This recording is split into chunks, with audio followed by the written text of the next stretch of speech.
જરૂરિયાતની તમામ વસ્તુઓને લઈને પણ અત્યારે કિલ્લત સામે આવી રહી છે। વાવાઝોડું એટલું પ્રચંડ માત્રામાં એવી પ્રચંડ ગતિથી આવ્યું કે તેને લઈને આખરે સર્વત્ર તબાહીના મંજર હવે સામે આવી રહ્યા છે। ભારે વરસાદને કારણે પરિસ્થિતિ ઓર વિકટ છે અને હજુ પણ ભારે માત્રામાં તેજ ગતિએ પવન વાઈ રહ્યો છે અને હાલ આપના સ્ક્રીન પર દર્શાવી રહ્યા છે ભારે વરસાદ બાદના વરસાદી આંકડા, જ્યાં અલગ અલગ વિસ્તારોની અંદર 2 ઇંચથી લઈને 8 ઇંચ સુધીનો વરસાદ ખાબક્યો છે।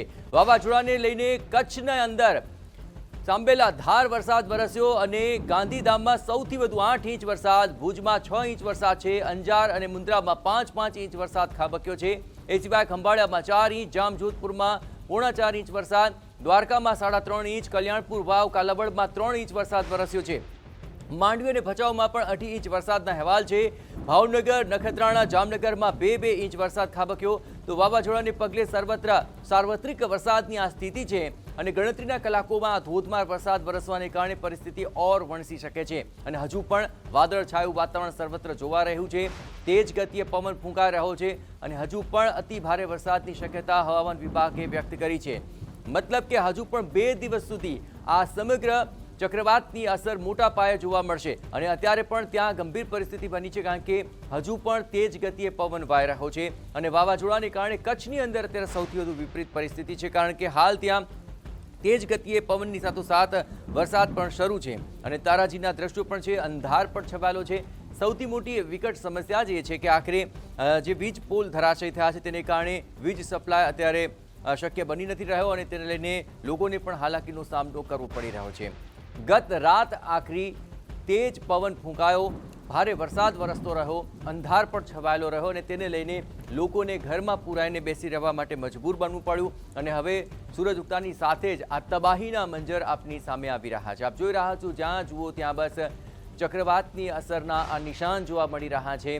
વાહનો થંભી ચૂક્યા છે, જનજીવન ઠપ થઈ ચૂક્યું છે, સર્વત્ર કર્ફ્યુ જેવો માહોલ છે, કારણ કે આ પરિસ્થિતિની અંદર ઘરની બહાર નીકળવું જરા પણ સુરક્ષિત નથી। ઠેર ઠેર આપ જોઈ રહ્યા છો વૃક્ષો ધરાશયી થઈ ચૂક્યા છે, નાના મોટા વૃક્ષો ઉખડીને દૂર સુધી ફેલાયેલા છે અને તેને જ કારણે આ પરિસ્થિતિ વધુ વિકટ બની શકે છે। રસ્તાઓ વચાળે આ વાહનો અટવાયા છે અને સાથોસાથ અહીં વીજપોલ પણ ધરાશયી થયા છે અને વૃક્ષો પણ ધરાશયી થયા છે, જેને કારણે આ પરિસ્થિતિ વધુ વિકટ બની શકે છે અને હજુ પણ તેજ ગતિએ પવન અને વરસાદ ચાલુ છે અને હજુ પણ આગામી 24 કલાક અતિ ભારે વરસાદની શક્યતા અહીં જોવાઈ રહી છે। કચ્છ આખામાં સાર્વત્રિક વરસાદ વરસ્યો છે, 2 ઇંચથી લઈને 8 ઇંચ સુધી જેટલો વરસાદ વરસ્યો છે। તો સૌરાષ્ટ્ર અને કચ્છની અંદર વાવાઝોડાની સૌથી વધુ અસર જોવા મળી રહી છે અને પાછલા 24 કલાકમાં કચ્છ જિલ્લામાં સાંબેલા ધાર વરસાદ વરસ્યો, જ્યાં ગાંધીધામમાં 8 ઇંચ જેટલો વરસાદ રાતભરની અંદર ખાબકી ચૂક્યો અને તેને કારણે ત્યાં જળબંબાકારની પરિસ્થિતિ છે। તો તોફાન ટકરાઈ ચૂક્યું છે અને હવે નુકસાનીના દ્રશ્યો સામે આવી રહ્યા છે। મહત્વપૂર્ણ અપડેટ, સૌરાષ્ટ્ર કચ્છમાં અતિ ભારે વરસાદની આગાહી, સિવાય ઉત્તર ગુજરાતમાં પણ વરસાદ પડશે। કચ્છ, દ્વારકા, જામનગરમાં હજુ ભારે વરસાદની આગાહી છે। અમદાવાદ સુધી આ વરસાદનો વાયરો રહેશે અને ત્યાં પણ છૂટોછવાયો વરસાદ પડવાની શક્યતા જણાવાઈ રહી છે। ઉત્તર ગુજરાતમાં બનાસકાંઠા, સાબરકાંઠાની અંદર પણ વરસાદની આગાહી વ્યક્ત કરવામાં આવી છે। તો બિપોરજોય વાવાઝોડાને લઈને મહત્વપૂર્ણ અપડેટ આવી રહી છે। અતિ ગંભીર વાવાઝોડું હાલ સૌરાષ્ટ્ર કચ્છ ઉપર યથાવત જણાઈ રહ્યું છે અને હજુ આ વાવાઝોડું પૂર્ણ નહીં થાય, વાવાઝોડાને નબળું પડતા હજુ પણ સમય લાગશે અને સાયક્લોનિક સ્ટોર્મ થશે, ત્યારબાદ તે ડિપ્રેશન બનીને વિખેરાઈ જશે, પરંતુ આ સમગ્ર પ્રોસેસની અંદર હજુ પણ 24 કલાકથી વધુ સમય લાગી શકે છે। તો હાલ વાવાઝોડાની આંખ નથી દેખાઈ રહી, જ્યારે તે દેખાઈ રહી હતી તે 50 કિલોમીટરમાં ફેલાયેલી જણાઈ રહી હતી અને વાવાઝોડાને કારણે હજુ પણ 60 થી 70 કિલોમીટર પ્રતિ કલાકની ઝડપે પવન ફૂંકાશે।